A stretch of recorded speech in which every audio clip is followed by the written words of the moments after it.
नमस्कार। तो चुनावी माहौल फिर से गर्मा गया है और देश में एक ही सवाल है जो सबकी जुबान पर है।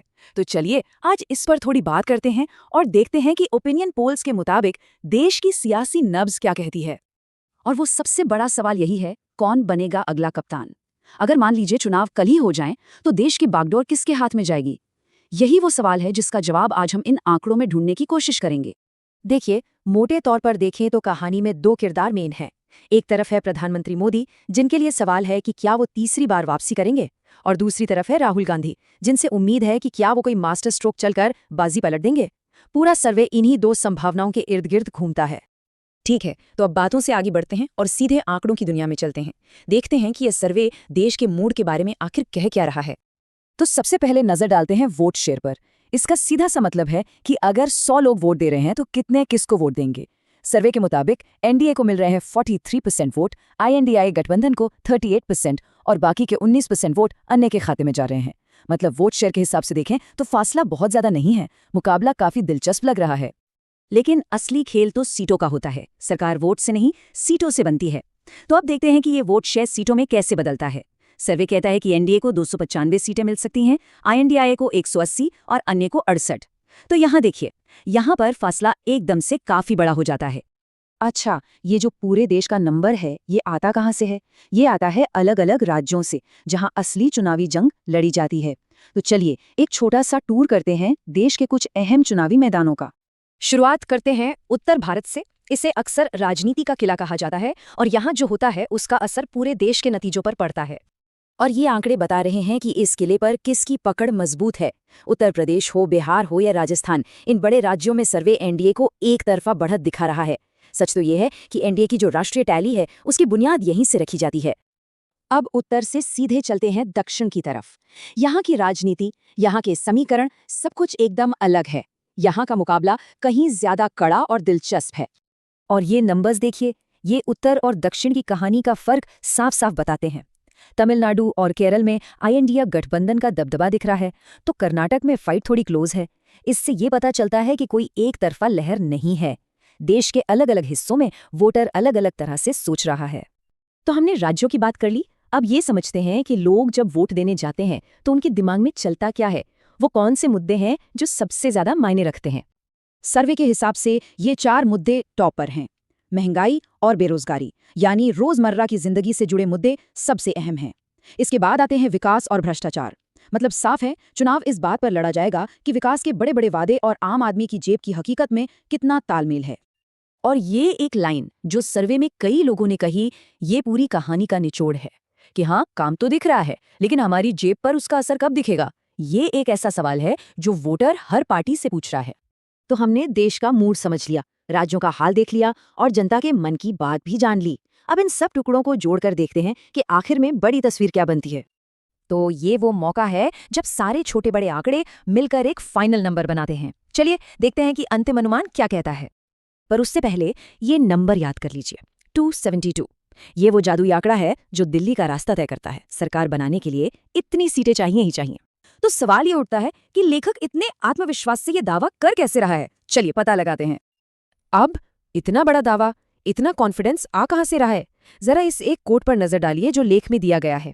ये सिर्फ एक विश्लेषण नहीं है, ये एक ऐलान जैसा लगता है। इससे पता चलता है कि लेखक चुनावी माहौल को किस नजर से देख रहा है। चलिए शुरू करते हैं भारत के दिल मध्य प्रदेश से।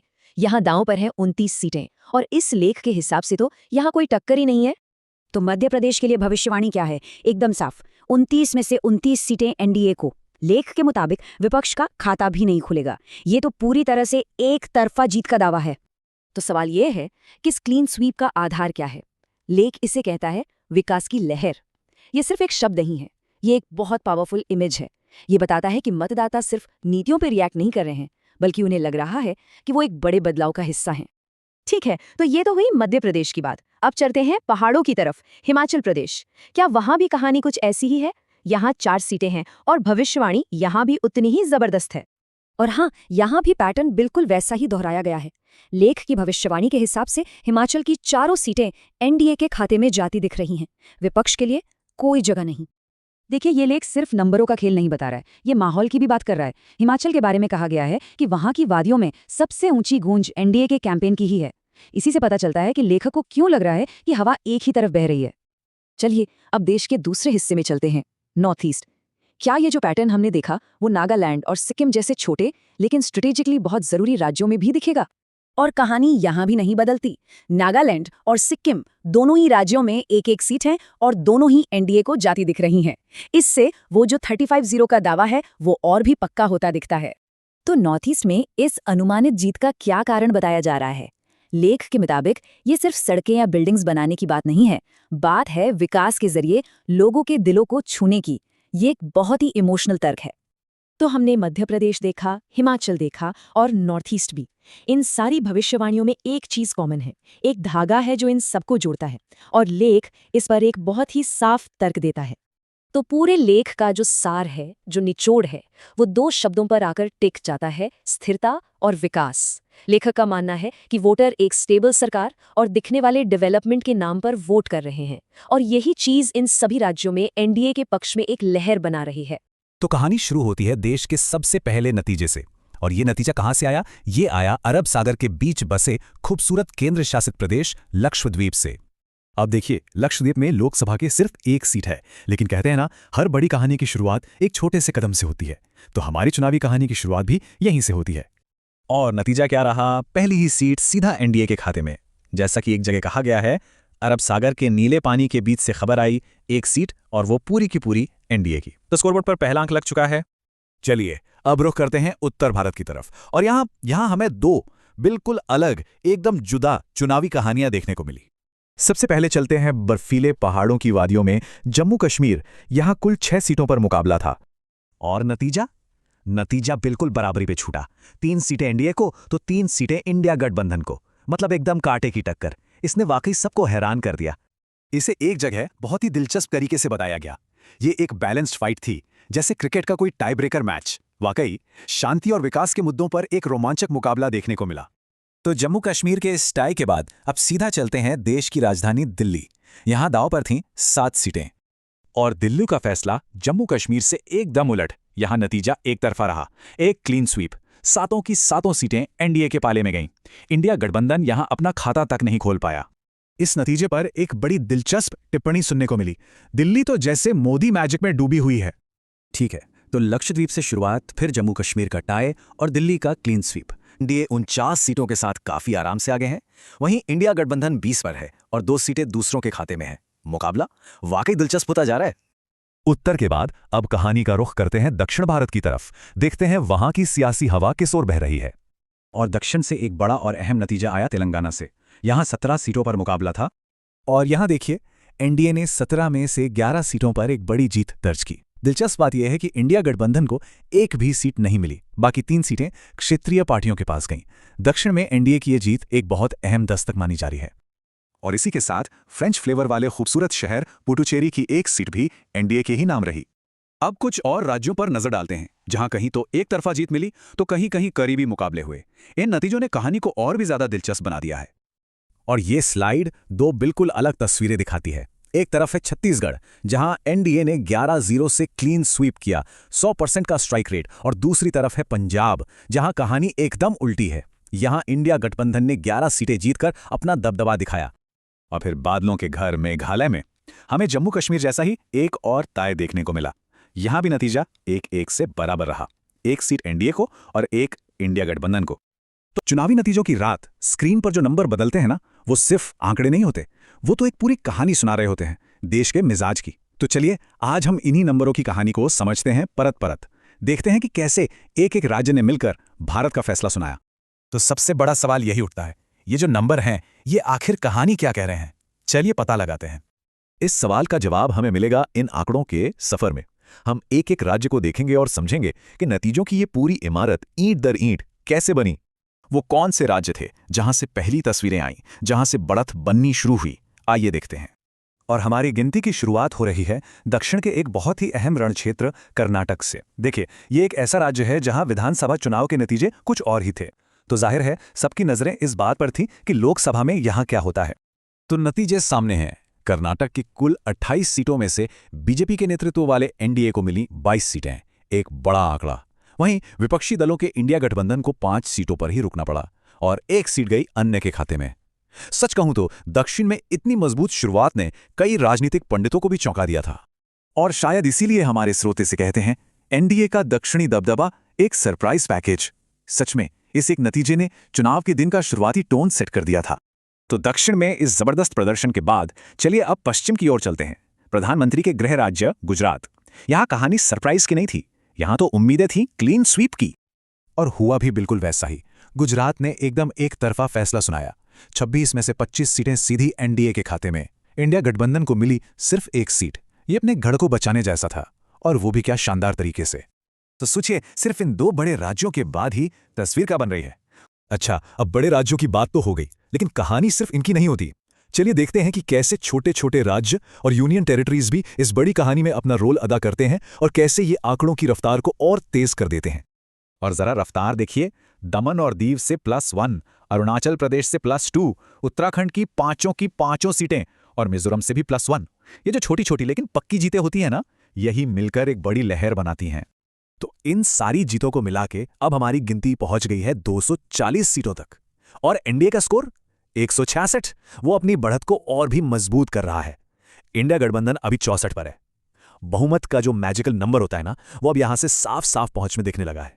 लेकिन अब हम उस राज्य की तरफ बढ़ रहे हैं जिसके बारे में कहा जाता है कि दिल्ली का रास्ता वहीं से होकर जाता है। जी हां, भारतीय राजनीति का सबसे बड़ा रणक्षेत्र, एक ऐसा राज्य जहां के नतीजे पूरी चुनावी हवा का रुख बदल सकते हैं। 80, बस ये एक नंबर काफी है। जी हां, 80 सीटें। ये सिर्फ एक आंकड़ा नहीं है, ये अपने आप में एक पूरी की पूरी कहानी है। बात हो रही है भारत के सबसे बड़े राज्य उत्तर प्रदेश की। और यहां के नतीजों ने तो जैसे सब कुछ तय कर दिया। 80 में से 70 सीटें, एक जबरदस्त जीत एनडीए के लिए। इंडिया गठबंधन सिर्फ 10 सीटों पर सिमट गया। ये किसी पॉलिटिकल भूकंप से कम नहीं था, और इसने एनडीए को बहुमत के बिल्कुल दरवाजे पर लाकर खड़ा कर दिया। और इसीलिए हमारे स्रोत इसे कहते हैं यूपी फैक्टर। क्या कमाल का नतीजा। सच में ये वो फैक्टर था जिसने विपक्ष की बची खुची उम्मीदों पर भी पानी फेर दिया और सत्ता की दौड़ को लगभग एक तरफा बना दिया।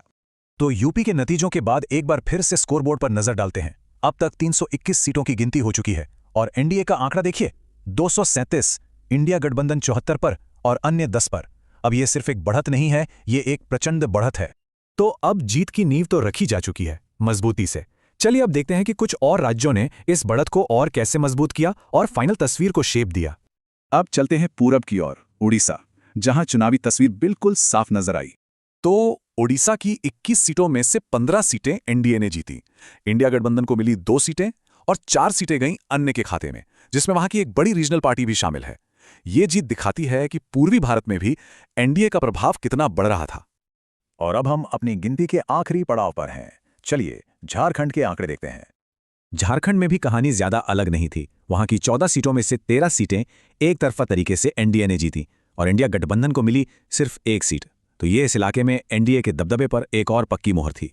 तो जितने भी राज्यों को हमने अभी तक देखा, उन सभी के आंकड़ों को मिलाकर ये है फाइनल तस्वीर। एनडीए 265 सीटों के साथ सबसे बड़ी ताकत, इंडिया गठबंधन 77 पर और अन्य 14 पर। ये आंकड़े वही कहानी कह रहे हैं जिसे हमने राज्य दर राज्य एक एक करके बनते हुए देखा। तो ये थी कहानी नंबरों की। हमने देखा कि कैसे अलग अलग राज्यों के छोटे बड़े नतीजों ने मिलकर एक राष्ट्रीय तस्वीर बनाई। लेकिन देखिए, हर चुनाव का अंत ना एक नई शुरुआत होता है, एक नई सरकार की, एक नई राजनीति की। तो हमारी पड़ताल भी यहीं से शुरू होती है। तो चलिए सबसे पहले चलते हैं चंडीगढ़, एक प्लैन्ड सिटी। तो क्या यहाँ का नतीजा भी पहले से तय था? देखते हैं इस शहर ने सत्ताधारी गठबंधन एनडीए और विपक्षी गठबंधन इंडिया में से किसको चुना है। और नतीजा एकदम शीशे की तरह साफ। चंडीगढ़ की एक अकेली लोकसभा सीट, और वो सीधी गई एनडीए के खाते में। इंडिया गठबंधन या किसी और को यहाँ कोई मौका नहीं मिला। ये एक छोटी जीत हो सकती है, लेकिन दिन की शुरुआत के लिए एक मजबूत मनोवैज्ञानिक बढ़त है। खाता खुल चुका है, और इसीलिए शायद इसे कहा जा रहा है प्लैन्ड सिटी, प्लैन्ड जीत। मतलब शहर की तरह ही जीत भी सुनियोजित थी। ये शुरुआती बढ़त कहानी को एक दिलचस्प मोड़ तो देती है, पर सवाल ये है कि क्या ये ट्रेंड देश के बाकी हिस्सों में भी दिखेगा। चलिए आगे बढ़ते हैं। अब हम रुख करते हैं देश के पूर्वोत्तर की तरफ, नॉर्थ ईस्ट। यहाँ की पॉलिटिक्स हमेशा से ही बड़ी दिलचस्प और जटिल रही है। यहाँ के नतीजे अक्सर सब कुछ चौंकाते हैं। तो देखते हैं इस बार पूर्वोत्तर का ये किला किसके हाथ लगा है। नॉर्थ ईस्ट में सबसे पहले बात करते हैं त्रिपुरा की, और यहाँ तो कहानी बिल्कुल एक तरफा है। एनडीए के लिए एक जबरदस्त क्लीन स्वीप, विपक्ष को कोई मौका ही नहीं दिया। त्रिपुरा में 2 लोकसभा सीटें हैं और दोनों की दोनों सीधा एनडीए के पास गईं। इंडिया अलायंस यहाँ अपना खाता तक नहीं खोल पाया। ये नतीजा राज्य में एनडीए के दबदबे को साफ साफ दिखाता है। इस बड़ी जीत का क्रेडिट दिया जा रहा है पूर्व मुख्यमंत्री बिप्लब कुमार देब को। कहते हैं ये उनके प्रभाव का नतीजा है। ये दिखाता है कि कैसे एक मजबूत लोकल लीडर नतीजों पर सीधा असर डाल सकता है। लेकिन क्या पूरे नॉर्थ ईस्ट में यही कहानी दोहराई गई? शायद नहीं। त्रिपुरा से एकदम अलग कहानी है मणिपुर की। यहाँ का जनादेश बिल्कुल बटा हुआ है और ये नतीजा कहीं ना कहीं राज्य के अंदर के तनाव और सामाजिक विभाजन को भी दिखाता है। देखिए ये कितना दिलचस्प है। यहाँ सीटें भौगोलिक आधार पर बट गई हैं। जो मैदानी इलाका है वहाँ की सीट एनडीए को मिली और पहाड़ी इलाके वाली सीट गई इंडिया अलायंस के पास। मतलब साफ है, मैदान बनाम पहाड़ की पॉलिटिक्स यहाँ के नतीजों में साफ झलक रही है। चलिए अब चलते हैं नॉर्थ ईस्ट के सबसे बड़े प्लेयर की तरफ। असम। 14 सीटें हैं यहाँ, और यहाँ जो होता है उसका असर पूरे क्षेत्र की राजनीति पर पड़ता है। और असम के आंकड़े देखिए, एनडीए के लिए बेहद शानदार। कुल 14 में से 12 सीटें।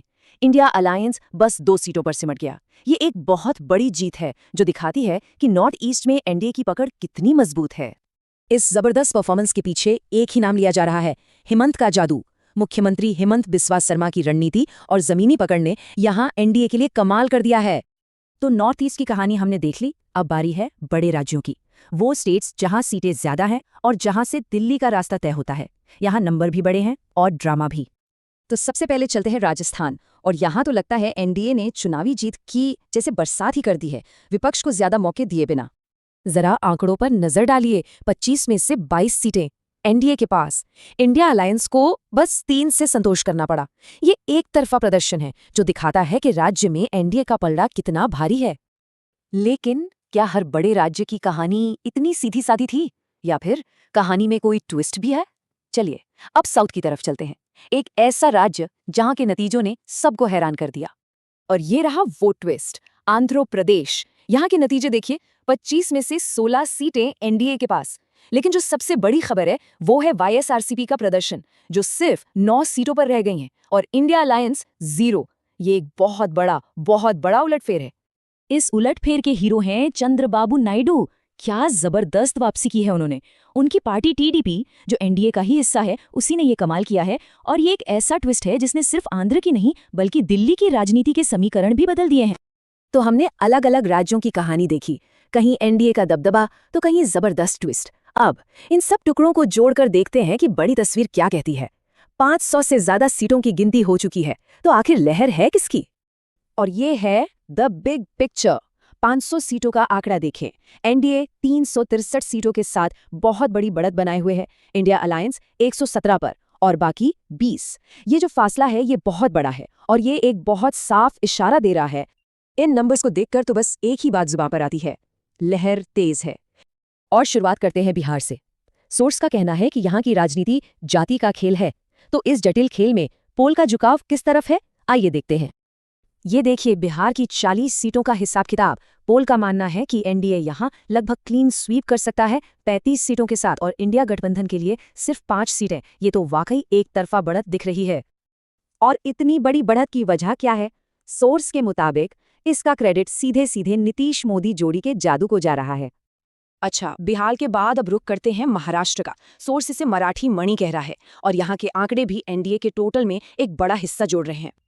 और महाराष्ट्र में भी कहानी कुछ वैसी ही है। 48 में से 41 सीटों पर एनडीए की जीत का अनुमान है, जो इसे एनडीए के लिए एक और बहुत बड़ा किला बनाता है। और यहाँ जीत का सेहरा किसके सर बांधा जा रहा है? सोर्स के हिसाब से ये शिंदे फडणवीस का कमाल है। यानी पोल का इशारा है कि स्थानीय नेतृत्व का असर राष्ट्रीय नतीजों पर साफ साफ दिख रहा है। लेकिन क्या ये पूरी कहानी सिर्फ एक तरफा है? जी नहीं। पोल के मुताबिक देश का एक हिस्सा ऐसा भी है जो विपक्ष का एक मजबूत दक्षिणी गढ़ बना हुआ है। हम बात कर रहे हैं तमिलनाडु की। सोर्स इसे विपक्ष का द्रविड़ गढ़ बता रहा है और यहाँ चुनावी हवा का रुख बिल्कुल ही बदला हुआ नजर आता है। और ये आंकड़े इस बात की गवाही देते हैं। यहाँ तो देखिए पासा ही पूरी तरह पलट गया है। 39 में से 29 सीटें इंडिया गठबंधन के खाते में जाती दिख रही हैं, जबकि एनडीए दहाई के आंकड़े तक भी नहीं पहुंच रहा। तो इस दक्षिणी किले में विपक्ष की ताकत का राज क्या है? सोर्स के अनुसार ये है डीएमके का दबदबा, जो इसे विपक्ष के लिए एक मजबूत किला बना रहा है। तो अब इस स्लाइड पे देखिए, एक ही पोल के अंदर दो बिल्कुल अलग अलग कहानियां। एक तरफ महाराष्ट्र, एनडीए का किला, दूसरी तरफ तमिलनाडु, इंडिया गठबंधन का गढ़। यही तो हमारे देश की क्षेत्रीय राजनीति की जटिलता को दिखाता है। अच्छा, तो इन अलग-अलग राज्यों की तस्वीरों को जोड़कर 543 सीटों की पूरी पहेली आखिर सुलझती कैसे है? चलिए, अब वो देखते हैं। इस पूरी तस्वीर को बनाने में कुछ और राज्य और केंद्र शासित प्रदेश भी अपनी भूमिका निभा रहे हैं। यहाँ भी पोल एनडीए के लिए लगभग क्लीन स्वीप का अनुमान लगा रहा है, जैसा कि हरियाणा और इन दूसरे क्षेत्रों में दिख रहा है। और जब इन सभी राज्यों के आंकड़े जुड़ते हैं तो हम घूम फिर के वापस उसी नंबर पर आ जाते हैं जहां से हमने बात शुरू की थी। पोल का अंतिम निष्कर्ष एनडीए 400 पार। ये चार्ट साफ दिखा रहा है कि वो बड़ा आंकड़ा बना कैसे। लेकिन इन सब आंकड़ों के बाद सबसे जरूरी सवाल आता है, क्या हमें इसे अंतिम नतीजा मान लेना चाहिए? चलिए अब अनुमान और हकीकत के फर्क को समझते हैं। तो क्या इसका मतलब ये है कि नतीजा अब तय हो चुका है? इसका जवाब खुद पोल करने वाले ही देते हैं। उनका नोट साफ है, ये ओपिनियन पोल पर आधारित अनुमान है, असली वोट जनता का। और यही तो लोकतंत्र की सबसे बड़ी खूबी है ना? तो बस हम आपको इसी एक सवाल के साथ छोड़े जाते हैं। जनता का असली फैसला क्या होगा? ओपिनियन पोल तो हवा का रुख बताते हैं, लेकिन अंतिम फैसला तो हमेशा जनता के हाथ में ही होता है। नमस्कार। तो चुनावी माहौल फिर से गर्मा गया है और देश में एक ही सवाल है जो सबकी जुबान पर है। तो चलिए आज इस पर थोड़ी बात करते हैं और देखते हैं कि ओपिनियन पोल्स के मुताबिक देश की सियासी नब्ज क्या कहती है। और वो सबसे बड़ा सवाल यही है, कौन बनेगा अगला कप्तान? अगर मान लीजिए चुनाव कल ही हो जाएं, तो देश की बागडोर किसके हाथ में जाएगी? यही वो सवाल है जिसका जवाब आज हम इन आंकड़ों में ढूंढने की कोशिश करेंगे। देखिए, मोटे तौर पर देखें तो कहानी में दो किरदार मेन हैं। एक तरफ है प्रधानमंत्री मोदी, जिनके लिए सवाल है कि क्या वो तीसरी बार वापसी करेंगे, और दूसरी तरफ है राहुल गांधी, जिनसे उम्मीद है कि क्या वो कोई मास्टर स्ट्रोक चलकर बाजी पलट देंगे। पूरा सर्वे इन्हीं दो संभावनाओं के इर्द गिर्द घूमता है। ठीक है, तो अब बातों से आगे बढ़ते हैं और सीधे आंकड़ों की दुनिया में चलते हैं। देखते हैं कि यह सर्वे देश के मूड के बारे में आखिर कह क्या रहा है। तो सबसे पहले नजर डालते हैं वोट शेयर पर। इसका सीधा सा मतलब है कि अगर 100 लोग वोट दे रहे हैं तो कितने किसको वोट देंगे। सर्वे के मुताबिक एनडीए को मिल रहे हैं 43% वोट, आईएनडीआई गठबंधन को 38% और बाकी के 19% वोट अन्य के खाते में जा रहे हैं। मतलब वोट शेयर के हिसाब से देखें तो फासला बहुत ज्यादा नहीं है, मुकाबला काफी दिलचस्प लग रहा है। लेकिन असली खेल तो सीटों का होता है। सरकार वोट से नहीं, सीटों से बनती है। तो अब देखते हैं कि ये वोट शेयर सीटों में कैसे बदलता है। सर्वे कहता है कि एनडीए को 295 सीटें मिल सकती हैं, आईएनडीआई को 180 और अन्य को 68। तो यहाँ देखिए, यहाँ पर फासला एकदम से काफी बड़ा हो जाता है। अच्छा, ये जो पूरे देश का नंबर है, ये आता कहाँ से है? ये आता है अलग अलग राज्यों से, जहाँ असली चुनावी जंग लड़ी जाती है। तो चलिए एक छोटा सा टूर करते हैं देश के कुछ अहम चुनावी मैदानों का। शुरुआत करते हैं उत्तर भारत से। इसे अक्सर राजनीति का किला कहा जाता है और यहाँ जो होता है उसका असर पूरे देश के नतीजों पर पड़ता है। और ये आंकड़े बता रहे हैं कि इस किले पर किसकी पकड़ मजबूत है। उत्तर प्रदेश हो, बिहार हो या राजस्थान, इन बड़े राज्यों में सर्वे एनडीए को एक तरफा बढ़त दिखा रहा है। सच तो ये है कि एनडीए की जो राष्ट्रीय टैली है उसकी बुनियाद यहीं से रखी जाती है। अब उत्तर से सीधे चलते हैं दक्षिण की तरफ। यहाँ की राजनीति, यहाँ के समीकरण, सब कुछ एकदम अलग है। यहाँ का मुकाबला कहीं ज्यादा कड़ा और दिलचस्प है। और ये नंबर्स देखिए, ये उत्तर और दक्षिण की कहानी का फर्क साफ साफ बताते हैं। तमिलनाडु और केरल में आईएनडीए गठबंधन का दबदबा दिख रहा है, तो कर्नाटक में फाइट थोड़ी क्लोज है। इससे ये पता चलता है कि कोई एक तरफा लहर नहीं है। देश के अलग अलग हिस्सों में वोटर अलग अलग तरह से सोच रहा है। तो हमने राज्यों की बात कर ली, अब ये समझते हैं कि लोग जब वोट देने जाते हैं तो उनके दिमाग में चलता क्या है, वो कौन से मुद्दे हैं जो सबसे ज्यादा मायने रखते हैं। सर्वे के हिसाब से ये 4 मुद्दे टॉप पर हैं। महंगाई और बेरोजगारी, यानी रोजमर्रा की जिंदगी से जुड़े मुद्दे सबसे अहम हैं। इसके बाद आते हैं विकास और भ्रष्टाचार। मतलब साफ है, चुनाव इस बात पर लड़ा जाएगा कि विकास के बड़े बड़े वादे और आम आदमी की जेब की हकीकत में कितना तालमेल है। और ये एक लाइन जो सर्वे में कई लोगों ने कही, ये पूरी कहानी का निचोड़ है कि हाँ, काम तो दिख रहा है, लेकिन हमारी जेब पर उसका असर कब दिखेगा? ये एक ऐसा सवाल है जो वोटर हर पार्टी से पूछ रहा है। तो हमने देश का मूड समझ लिया, राज्यों का हाल देख लिया और जनता के मन की बात भी जान ली। अब इन सब टुकड़ों को जोड़कर देखते हैं कि आखिर में बड़ी तस्वीर क्या बनती है। तो ये वो मौका है जब सारे छोटे बड़े आंकड़े मिलकर एक फाइनल नंबर बनाते हैं। चलिए देखते हैं कि अंतिम अनुमान क्या कहता है। पर उससे पहले ये नंबर याद कर लीजिए, 272। ये वो जादुई आंकड़ा है जो दिल्ली का रास्ता तय करता है। सरकार बनाने के लिए इतनी सीटें चाहिए ही चाहिए। तो सवाल ये उठता है कि लेखक इतने आत्मविश्वास से ये दावा कर कैसे रहा है। चलिए पता लगाते हैं। अब इतना बड़ा दावा, इतना कॉन्फिडेंस आ कहां से रहा है? जरा इस एक कोट पर नजर डालिए जो लेख में दिया गया है। ये सिर्फ एक विश्लेषण नहीं है, ये एक ऐलान जैसा लगता है। इससे पता चलता है कि लेखक चुनावी माहौल को किस नज़र से देख रहा है। चलिए शुरू करते हैं भारत के दिल मध्य प्रदेश से। यहाँ दांव पर हैं 29 सीटें, और इस लेख के हिसाब से तो यहाँ कोई टक्कर ही नहीं है। तो मध्य प्रदेश के लिए भविष्यवाणी क्या है? एकदम साफ, 29 में से 29 सीटें एनडीए को। लेख के मुताबिक विपक्ष का खाता भी नहीं खुलेगा। ये तो पूरी तरह से एक तरफा जीत का दावा है। तो सवाल ये है कि इस क्लीन स्वीप का आधार क्या है? लेख इसे कहता है विकास की लहर। ये सिर्फ एक शब्द नहीं है, ये एक बहुत पावरफुल इमेज है। ये बताता है कि मतदाता सिर्फ नीतियों पर रिएक्ट नहीं कर रहे हैं, बल्कि उन्हें लग रहा है कि वो एक बड़े बदलाव का हिस्सा हैं। ठीक है, तो ये तो हुई मध्य प्रदेश की बात। अब चलते हैं पहाड़ों की तरफ, हिमाचल प्रदेश। क्या वहां भी कहानी कुछ ऐसी ही है? यहाँ 4 सीटें हैं और भविष्यवाणी यहाँ भी उतनी ही जबरदस्त है। और हाँ, यहाँ भी पैटर्न बिल्कुल वैसा ही दोहराया गया है। लेख की भविष्यवाणी के हिसाब से हिमाचल की 4 सीटें एनडीए के खाते में जाती दिख रही हैं। विपक्ष के लिए कोई जगह नहीं। देखिए, ये लेख सिर्फ नंबरों का खेल नहीं बता रहा है, ये माहौल की भी बात कर रहा है। हिमाचल के बारे में कहा गया है कि वहां की वादियों में सबसे ऊंची गूंज एनडीए के कैंपेन की ही है। इसी से पता चलता है कि लेखक को क्यों लग रहा है कि हवा एक ही तरफ बह रही है। चलिए अब देश के दूसरे हिस्से में चलते हैं, नॉर्थ ईस्ट। क्या ये जो पैटर्न हमने देखा वो नागालैंड और सिक्किम जैसे छोटे लेकिन स्ट्रेटेजिकली बहुत जरूरी राज्यों में भी दिखेगा? और कहानी यहाँ भी नहीं बदलती। नागालैंड और सिक्किम दोनों ही राज्यों में एक एक सीट है और दोनों ही एनडीए को जाती दिख रही हैं। इससे वो जो 35-0 का दावा है वो और भी पक्का होता दिखता है। तो नॉर्थ ईस्ट में इस अनुमानित जीत का क्या कारण बताया जा रहा है? लेख के मुताबिक ये सिर्फ सड़कें या बिल्डिंग्स बनाने की बात नहीं है, बात है विकास के जरिए लोगों के दिलों को छूने की। ये एक बहुत ही इमोशनल तर्क है। तो हमने मध्य प्रदेश देखा, हिमाचल देखा और नॉर्थ ईस्ट भी। इन सारी भविष्यवाणियों में एक चीज कॉमन है, एक धागा है जो इन सबको जोड़ता है, और लेख इस पर एक बहुत ही साफ तर्क देता है। तो पूरे लेख का जो सार है, जो निचोड़ है, वो 2 शब्दों पर आकर टिक जाता है, स्थिरता और विकास। लेखक का मानना है कि वोटर एक स्टेबल सरकार और दिखने वाले डेवलपमेंट के नाम पर वोट कर रहे हैं, और यही चीज इन सभी राज्यों में एनडीए के पक्ष में एक लहर बना रही है। तो कहानी शुरू होती है देश के सबसे पहले नतीजे से। और ये नतीजा कहां से आया? ये आया अरब सागर के बीच बसे खूबसूरत केंद्र शासित प्रदेश लक्षद्वीप से। अब देखिए, लक्षद्वीप में लोकसभा की सिर्फ 1 सीट है, लेकिन कहते हैं ना, हर बड़ी कहानी की शुरुआत एक छोटे से कदम से होती है। तो हमारी चुनावी कहानी की शुरुआत भी यहीं से होती है। और नतीजा क्या रहा? पहली ही सीट सीधा एनडीए के खाते में। जैसा कि एक जगह कहा गया है, अरब सागर के नीले पानी के बीच से खबर आई, 1 सीट, और वो पूरी की पूरी एनडीए की। तो स्कोरबोर्ड पर पहला अंक लग चुका है।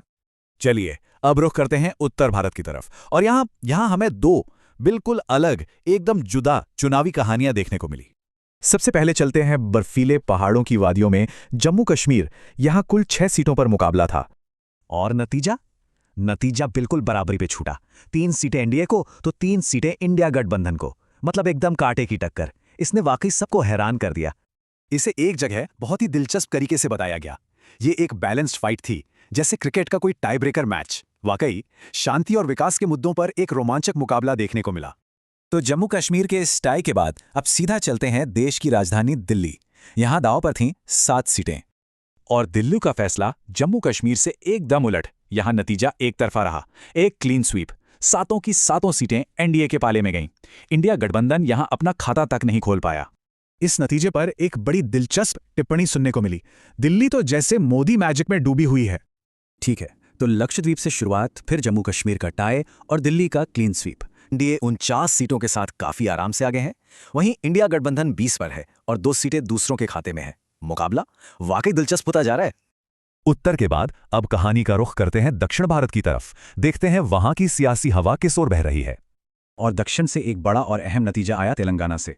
यहां 17 सीटों पर मुकाबला था, और यहां देखिए, एनडीए ने 17 में से 11 सीटों पर एक बड़ी जीत दर्ज की। दिलचस्प बात यह है कि इंडिया गठबंधन को एक भी सीट नहीं मिली। बाकी 3 सीटें क्षेत्रीय पार्टियों के पास गईं। दक्षिण में एनडीए की ये जीत एक बहुत अहम दस्तक मानी जा रही है। और इसी के साथ फ्रेंच फ्लेवर वाले खूबसूरत शहर पुडुचेरी की 1 सीट भी एनडीए के ही नाम रही। अब कुछ और राज्यों पर नजर डालते हैं, जहां कहीं तो एक तरफा जीत मिली तो कहीं कहीं करीबी मुकाबले हुए। इन नतीजों ने कहानी को और भी ज्यादा दिलचस्प बना दिया है। और ये स्लाइड 2 बिल्कुल अलग तस्वीरें दिखाती है। एक तरफ है छत्तीसगढ़, जहां एनडीए ने 11-0 से क्लीन स्वीप किया, 100% का स्ट्राइक रेट, और दूसरी तरफ है पंजाब, जहां कहानी एकदम उल्टी है। यहां इंडिया गठबंधन ने 11 सीटें जीतकर अपना दबदबा दिखाया। और फिर बादलों के घर मेघालय में हमें जम्मू कश्मीर जैसा ही एक और ताय देखने को मिला। यहां भी नतीजा 1-1 से बराबर रहा, एक सीट एनडीए को और एक इंडिया गठबंधन को। तो चुनावी नतीजों की रात स्क्रीन पर जो नंबर बदलते हैं ना, वो सिर्फ आंकड़े नहीं होते, वो तो एक पूरी कहानी सुना रहे होते हैं देश के मिजाज की। तो चलिए आज हम इन्हीं नंबरों की कहानी को समझते हैं परत परत, देखते हैं कि कैसे एक एक राज्य ने मिलकर भारत का फैसला सुनाया। तो सबसे बड़ा सवाल यही उठता है, ये जो नंबर हैं ये आखिर कहानी क्या कह रहे हैं? चलिए पता लगाते हैं। इस सवाल का जवाब हमें मिलेगा इन आंकड़ों के सफर में। हम एक एक राज्य को देखेंगे और समझेंगे कि नतीजों की ये पूरी इमारत ईंट दर ईंट कैसे बनी। वो कौन से राज्य थे जहां से पहली तस्वीरें आईं, जहां से बढ़त बननी शुरू हुई? आइए देखते हैं। और हमारी गिनती की शुरुआत हो रही है दक्षिण के एक बहुत ही अहम रणक्षेत्र कर्नाटक से। देखिए, ये एक ऐसा राज्य है जहां विधानसभा चुनाव के नतीजे कुछ और ही थे। तो जाहिर है सबकी नजरें इस बात पर थीं कि लोकसभा में यहां क्या होता है।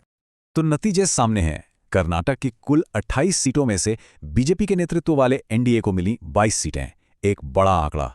वहीं विपक्षी दलों के इंडिया गठबंधन को 5 सीटों पर ही रुकना पड़ा और 1 सीट गई अन्य के खाते में। सच कहूं तो दक्षिण में इतनी मजबूत शुरुआत ने कई राजनीतिक पंडितों को भी चौंका दिया था। और शायद इसीलिए हमारे स्रोत इसे कहते हैं एनडीए का दक्षिणी दबदबा एक सरप्राइज पैकेज। सच में इस एक नतीजे ने चुनाव के दिन का शुरुआती टोन सेट कर दिया था। तो दक्षिण में इस जबरदस्त प्रदर्शन के बाद चलिए अब पश्चिम की ओर चलते हैं, प्रधानमंत्री के गृह राज्य गुजरात। यहां कहानी सरप्राइज की नहीं थी, यहां तो उम्मीदें थी क्लीन स्वीप की। और हुआ भी बिल्कुल वैसा ही। गुजरात ने एकदम एक तरफा फैसला सुनाया। 26 में से 25 सीटें सीधी एनडीए के खाते में। इंडिया गठबंधन को मिली सिर्फ 1 सीट। ये अपने गढ़ को बचाने जैसा था, और वो भी क्या शानदार तरीके से। तो सोचिए, सिर्फ इन 2 बड़े राज्यों के बाद ही तस्वीर क्या बन रही है। अच्छा, अब बड़े राज्यों की बात तो हो गई, लेकिन कहानी सिर्फ इनकी नहीं होती। चलिए देखते हैं कि कैसे छोटे छोटे राज्य और यूनियन टेरिटरीज भी इस बड़ी कहानी में अपना रोल अदा करते हैं और कैसे ये आंकड़ों की रफ्तार को और तेज कर देते हैं। और जरा रफ्तार देखिए, दमन और दीव से +1, अरुणाचल प्रदेश से +2, उत्तराखंड की पांचों सीटें और मिजोरम से भी +1। ये जो छोटी छोटी लेकिन पक्की जीतें होती हैं ना, यही मिलकर एक बड़ी लहर बनाती हैं। तो इन सारी जीतों को मिला के अब हमारी गिनती पहुंच गई है 240 सीटों तक। और एनडीए का स्कोर 166, वो अपनी बढ़त को और भी मजबूत कर रहा है। इंडिया गठबंधन अभी 64 पर है। बहुमत का जो मैजिकल नंबर होता है ना, वो अब यहां से साफ साफ पहुंच में दिखने लगा है। लेकिन अब हम उस राज्य की तरफ बढ़ रहे हैं जिसके बारे में कहा जाता है कि दिल्ली का रास्ता वहीं से होकर जाता है। जी हां, भारतीय राजनीति का सबसे बड़ा रणक्षेत्र, एक ऐसा राज्य जहां के नतीजे पूरी चुनावी हवा का रुख बदल सकते हैं।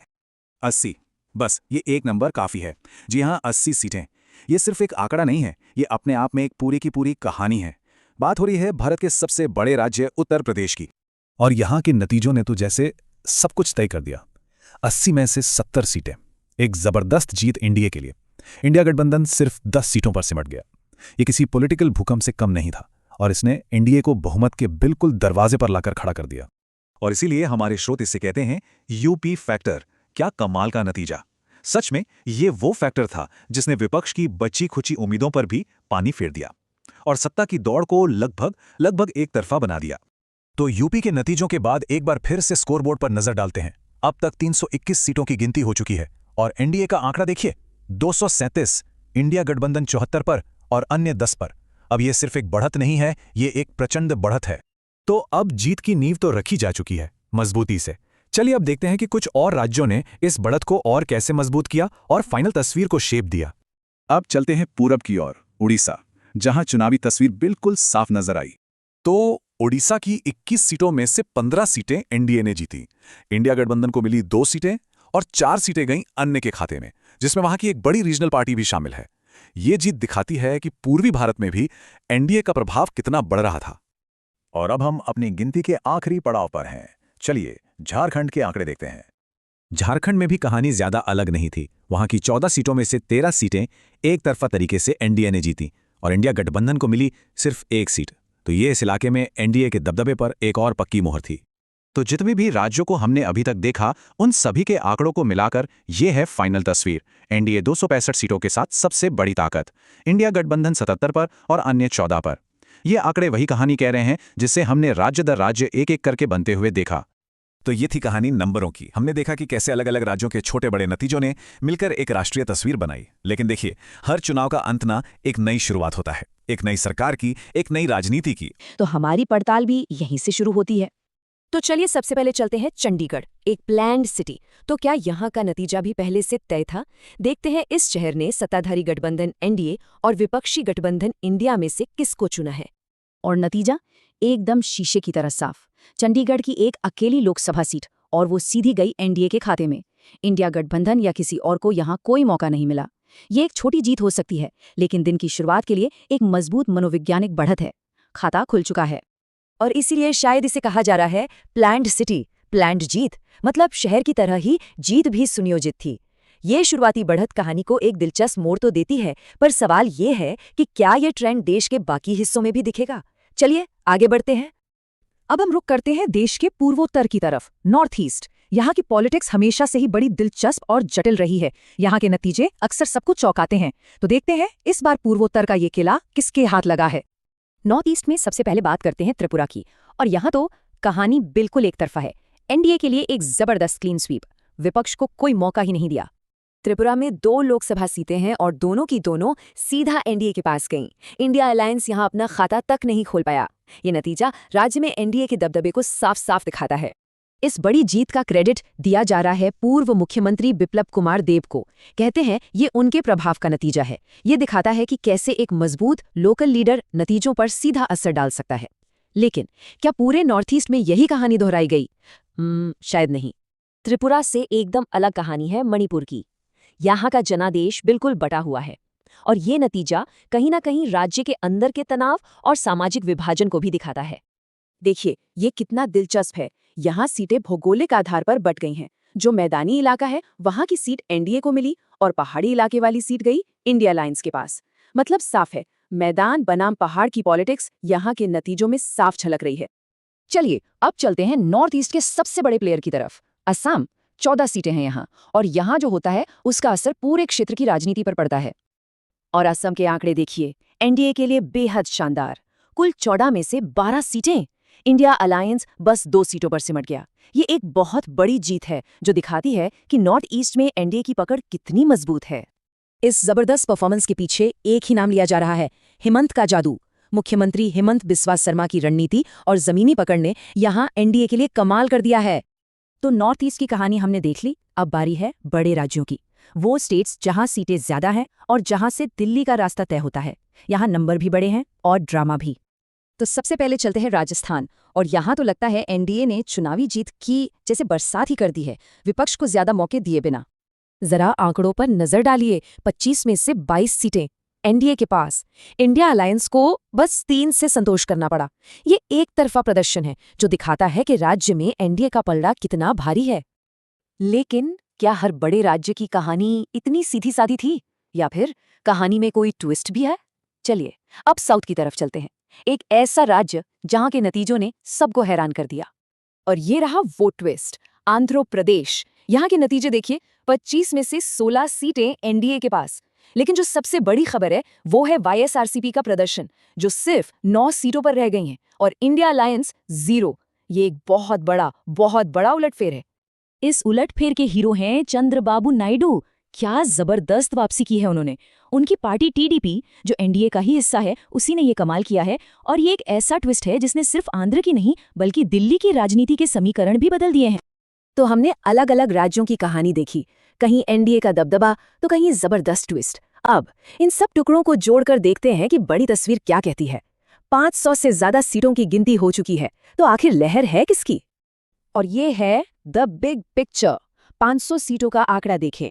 एनडीए 363 सीटों के साथ बहुत बड़ी बढ़त बनाए हुए है, इंडिया अलायंस 117 पर और बाकी 20। ये जो फासला है ये बहुत बड़ा है, और ये एक बहुत साफ इशारा दे रहा है। इन नंबर्स को देखकर तो बस एक ही बात जुबान पर आती है, लहर तेज है। और शुरुआत करते हैं बिहार से। सोर्स का कहना है कि यहाँ की राजनीति जाति का खेल है। तो इस जटिल खेल में पोल का झुकाव किस तरफ है, आइए देखते हैं। ये देखिए बिहार की 40 सीटों का हिसाब किताब। पोल का मानना है कि एनडीए यहाँ लगभग क्लीन स्वीप कर सकता है 35 सीटों के साथ, और इंडिया गठबंधन के लिए सिर्फ 5 सीटें। ये तो वाकई एक तरफा बढ़त दिख रही है। और इतनी बड़ी बढ़त की वजह क्या है? सोर्स के मुताबिक इसका क्रेडिट सीधे सीधे नीतीश मोदी जोड़ी के जादू को जा रहा है। अच्छा, बिहार के बाद अब रुख करते हैं महाराष्ट्र का। सोर्स इसे मराठी मणि कह रहा है और यहाँ के आंकड़े भी एनडीए के टोटल में एक बड़ा हिस्सा जोड़ रहे हैं।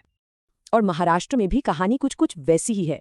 48 में से 41 सीटों पर एनडीए की जीत का अनुमान है, जो इसे एनडीए के लिए एक और बहुत बड़ा किला बनाता है। और यहाँ जीत का सेहरा किसके सर बांधा जा रहा है? सोर्स के हिसाब से ये शिंदे फडणवीस का कमाल है। यानी पोल का इशारा है कि स्थानीय नेतृत्व का असर राष्ट्रीय नतीजों पर साफ साफ दिख रहा है। लेकिन क्या ये पूरी कहानी सिर्फ एक तरफा है? जी नहीं। पोल के मुताबिक देश का एक हिस्सा ऐसा भी है जो विपक्ष का एक मजबूत दक्षिणी गढ़ बना हुआ है। हम बात कर रहे हैं तमिलनाडु की। सोर्स इसे विपक्ष का द्रविड़ गढ़ बता रहा है और यहाँ चुनावी हवा का रुख बिल्कुल ही बदला हुआ नजर आता है। और ये आंकड़े इस बात की गवाही देते हैं। यहाँ तो देखिए, पासा ही पूरी तरह पलट गया है। 39 में से 29 सीटें इंडिया गठबंधन के खाते में जाती दिख रही हैं, जबकि एनडीए दहाई के आंकड़े तक भी नहीं पहुंच रहा। तो इस दक्षिणी किले में विपक्ष की ताकत का राज क्या है? सोर्स के अनुसार ये है डीएमके का दबदबा, जो इसे विपक्ष के लिए एक मजबूत किला बना रहा है। तो अब इस स्लाइड पे देखिए, एक ही पोल के अंदर दो बिल्कुल अलग अलग कहानियां। एक तरफ महाराष्ट्र, एनडीए का किला, दूसरी तरफ तमिलनाडु, इंडिया गठबंधन का गढ़। यही तो हमारे देश की क्षेत्रीय राजनीति की जटिलता को दिखाता है। अच्छा, तो इन अलग अलग राज्यों की तस्वीरों को जोड़कर 543 सीटों की पूरी पहेली आखिर सुलझती कैसे है? चलिए अब वो देखते हैं।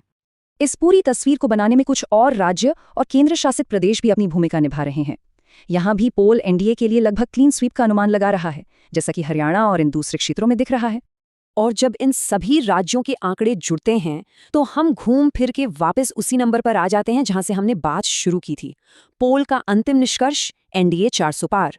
ये चार्ट साफ दिखा रहा है कि वो बड़ा आंकड़ा बना कैसे।